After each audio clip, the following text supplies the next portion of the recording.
look, the big picture is that was a good result.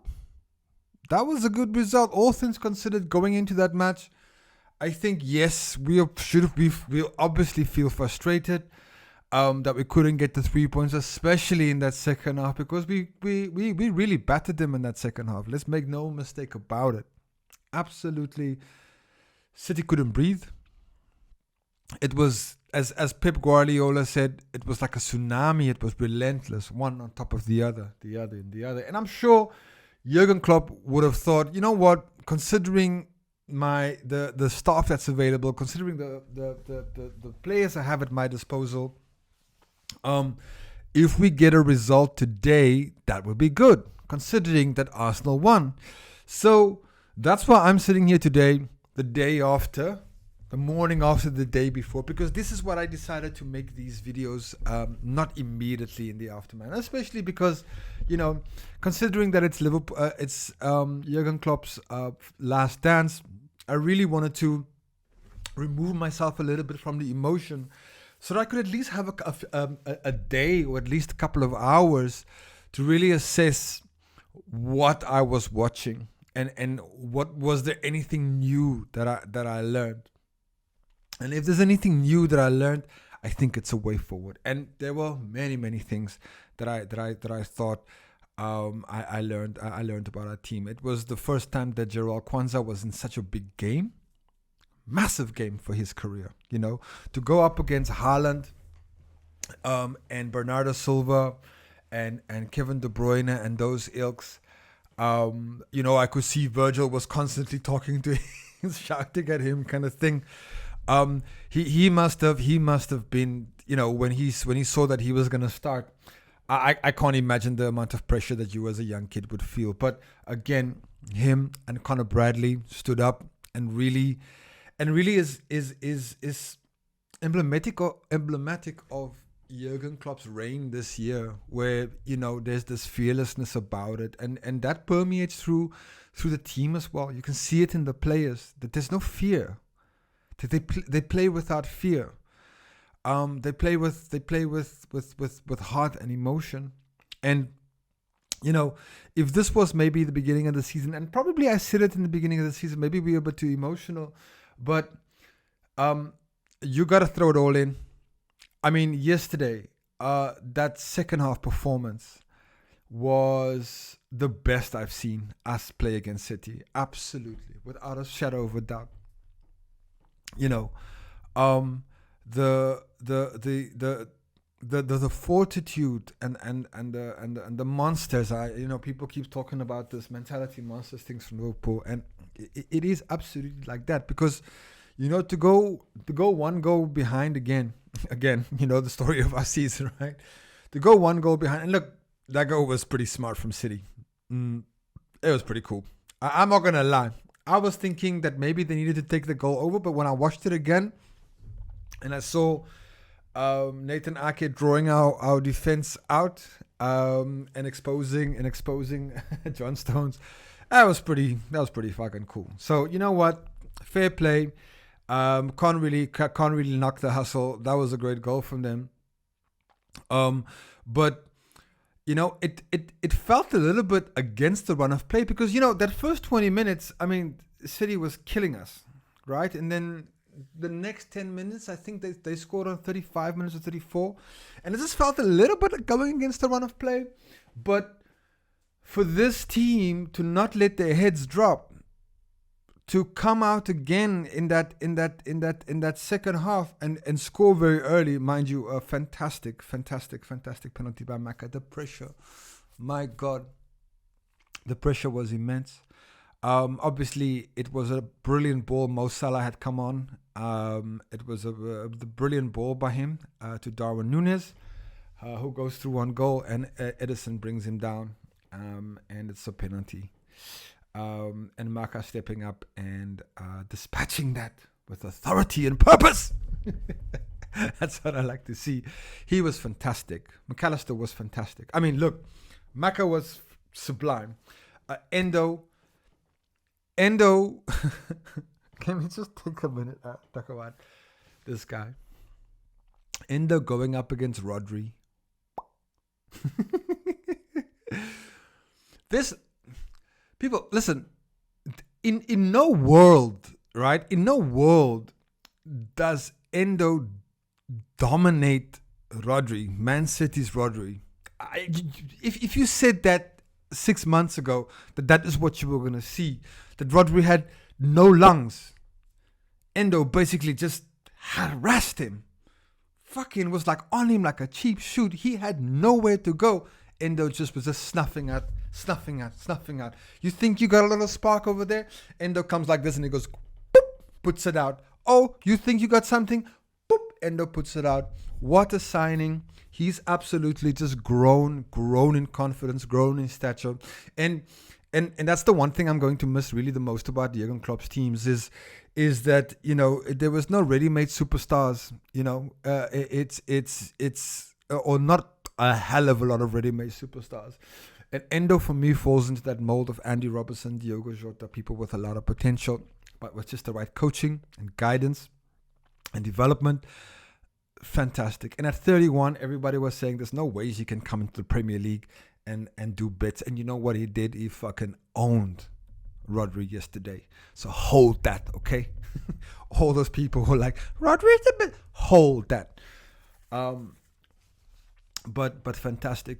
As I already mentioned, Kwanzaa and Bradley and Elliot, who was just his effervescent stuff. So you know what? I love that kid, man. I love our kids. They absolutely are stepping up big games. There's like now, it's for me. It's like, oh, when I see Connor Bradley's name in the team sheets, I'm not like, no. When I see Kwanzaa's name on the team sheet, I don't go, oh my God, Dread. You know those days of like Mamadou Sakho when or Ragnar Klavan, oh my God, Dejan Lovren. These kids, I do not conjure up these images or these feelings of dread that I had with those experienced players. You know what I mean? So we have got so much, and this is what I wanted to say in this video. We got so much going for us coming into the last 10 games. The league hasn't won. The league has not been won. There's 10 games, 30 points to play for. This league is by no means, and to think, and that's the one thing I can say, that this team understands that. They understand the gravity of what it is. Yes, we are disappointed and frustrated of the result, of course, but as a performance, wow. I made this analogy of Liverpool being like in a Fast and the Furious car race. I think it was the first one, and Paul Walker's character in the first one is driving this car, whatever. And it's hitting the NAS, and the fucking sparks are flying, and they're racing towards the finish line, and nuts and bolts and fucking things. That's Liverpool right to the end of this race. Everybody, and I'm not just talking about. I'm talking about some Liverpool pundits as well, some so-called Liverpool fans on TV. This is looking at Youth TV, Nickel, who can't even back this team, who would actually go and say that, yeah, Man City would win. Bro, if you can't back the team at its worst, you don't deserve them at their best. Yeah? If we cannot be behind this team when they're not doing great, or when they're not at their best, or even when they don't look pleasing on the eye, but if they keep getting results for us, and they keep racking up points, and they keep getting results, then you, me, we all need to believe in this team. Like, what else is there? There's fucking 10 games left. What else are we going to do, people? What City win another fucking title? For fuck's sakes, no ways. Let those fucking Gunners come in and we will never hear the end of it. No. Nobody gave us a chance. Nobody gave this Liverpool a chance. Nobody gave us a chance yesterday. And like I said, even from our own people. So I think we have as good a chance as any of the other two to make a go for it. Yeah. Up next, We've got an FA Cup coming up, or let's say that our next Premier League match. I'm going to talk about the FA Cup in a second. Let me just do a Premier League. Our next match is Brighton away, and it's not going to be easy. This by no means this league is finished, and so to that end, we've got to go play Brighton. City and Arsenal have to play each other, and what we could hope for is just a win for us. I don't care what those people do. I don't think about what those people do. We are on equal points with Arsenal. Yeah, they have a much better goal difference, and they've been slapping all these bottom-rung teams like quite lately.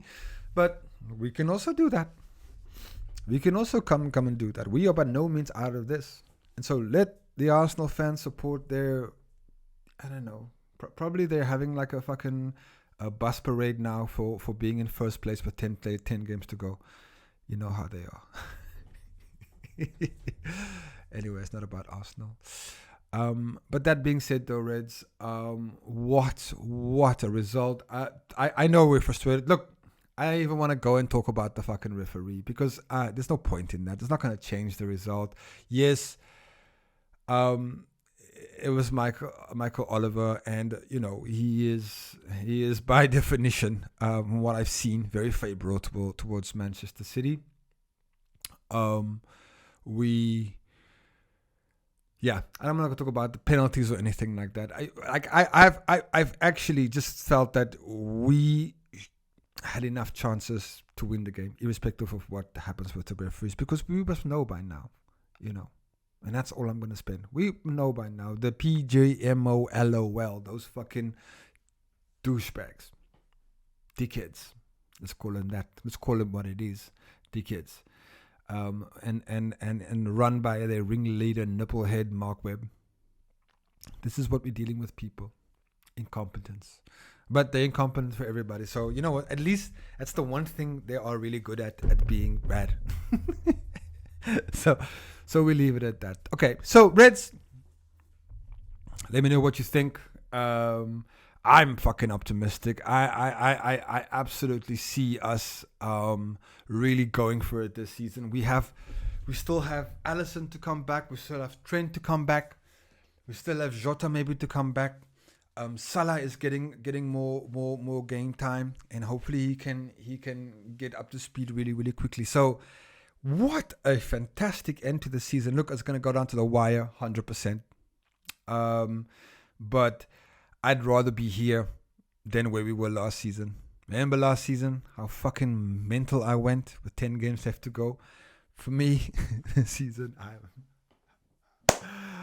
I love this club. Anyways, Reds, thanks for watching. Appreciate, do me a favor, hit the like, subscribe if you're new. It's always great to have new people on board. And we go to the end of this game, or the end of this season. Oh, it's going to be a mad time. FA Cup next. That's United this Sunday. So, you know what? I'm grateful, happy, and blessed. We get to have all this amazing football, and we get to squeeze out every last second of Jurgen Klopp's time. Reds, have a good one, and I'll see you later.